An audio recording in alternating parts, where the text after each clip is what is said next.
এইমাত্র পাওয়া আবহাওয়া দপ্তর থেকে আজকের সবচেয়ে গুরুত্বপূর্ণ খবর। আজ রাতে আঘাত হানবে ঘূর্ণিঝড় রেমাল, 10 নম্বর মহাবিপদ সংকেত জারি। মঙ্গলবার পর্যন্ত জেলায় জেলায় অতি ভারী বৃষ্টির পূর্বাভাস। এছাড়া আগামী 24 ঘন্টায় দুই বাংলার বিভিন্ন জেলায় প্রবল ঝড় বৃষ্টির সম্ভাবনা, এমনটা জানাচ্ছেন আবহাওয়া দপ্তর। আজ ও আগামীকাল কোন কোন জেলায় এই ঘূর্ণিঝড়ের প্রভাবে ঝড় বৃষ্টি হতে পারে জানিয়ে দিব। সম্পূর্ণ বিস্তারিত ভিডিওদের সঙ্গে থাকুন। আর সবার আগে সবার প্রথম সঠিক আবহাওয়ার খবর জানতে আমাদের চ্যানেলটিকে সাবস্ক্রাইব করে রাখুন। এবার জেনে নিন এক নজরে। আবহাওয়ার পূর্বাভাসে বলা হয়েছে, প্রবল ঘূর্ণিঝড় রিমালের প্রভাবে এরই মধ্যে বাংলাদেশের উপকূলে দমকা বাতাস বইছে, সঙ্গে শুরু হয়েছে বৃষ্টি। আজ রাতে রিমালের মূল অংশ বাংলাদেশের উপকূল অতিক্রম শুরু করতে পারে। এ সময় বাতাসের সর্বোচ্চ গতিবেগ ঘন্টায় 120 কিলোমিটার পর্যন্ত থাকতে পারে বলে জানিয়েছেন বাংলাদেশের আবহাওয়া দপ্তর। এদিকে আবহাওয়ার আরেক সতর্ক বার্তায় বলা হয়েছে, আজ থেকে আগামী মঙ্গলবার পর্যন্ত দেশের সব বিভাগেই প্রবল ভারী ঝড় বৃষ্টির পূর্বাভাস। এই সময় দেশের কোথাও কোথাও 500 থেকে 600 মিলিমিটার পর্যন্ত বৃষ্টিপাত রেকর্ডকৃত হতে পারে।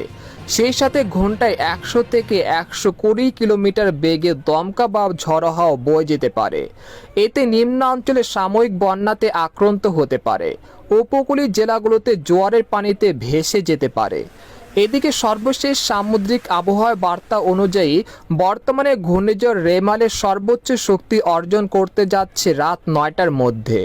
এ সময় বাতাসের সর্বোচ্চ গতিবেগ উঠতে পারে ঘন্টায় 110 থেকে 130 কিলোমিটার, যা দমকা হাওয়া সহ ঘন্টায় 140 থেকে 160 কিলোমিটার পর্যন্ত ওঠার সম্ভাবনা।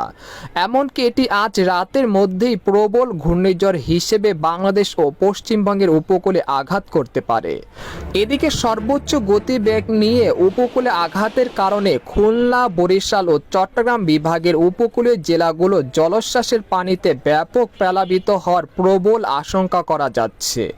আজ রবিবার রাতে জোয়ারের সময় সাতক্ষীরা, খুলনা, বাগেরহাট, পিরোজপুর, বরগুনা, পটুয়াখালী, ভোলা ও নোয়াখালী জেলার নদ নদী ও চর অঞ্চলে স্বাভাবিকের চেয়ে 10 থেকে 12 ফুট বেশি উচ্চতার জলোচ্ছ্বাসে প্লাবিত হওয়ার প্রবল আশঙ্কা করা যাচ্ছে।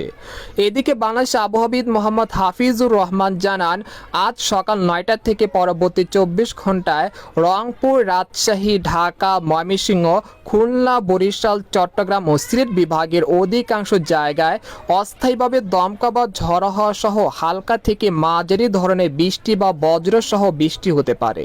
সেই সাথে দেশের দক্ষিণাঞ্চলের কোথাও কোথাও ভারী থেকে অতি ভারী বর্ষণ হতে পারে। এই সময় সারা দেশে দিনের তাপমাত্রা 1 থেকে 3 ডিগ্রি সেলসিয়াস এবং রাতের তাপমাত্রা সামান্য হ্রাস পেতে পারে। পরবর্তী 5 দিনে দেশের বিভিন্ন অঞ্চল থেকে বৃষ্টিপাত কমে যেতে পারে। একই সঙ্গে রাত ও দিনের তাপমাত্রা বাড়তে পারে। তো এই ছিল খবর। এরকম লেটেস্টিং আবহাওয়ার খবর জানতে আমাদের সাথেই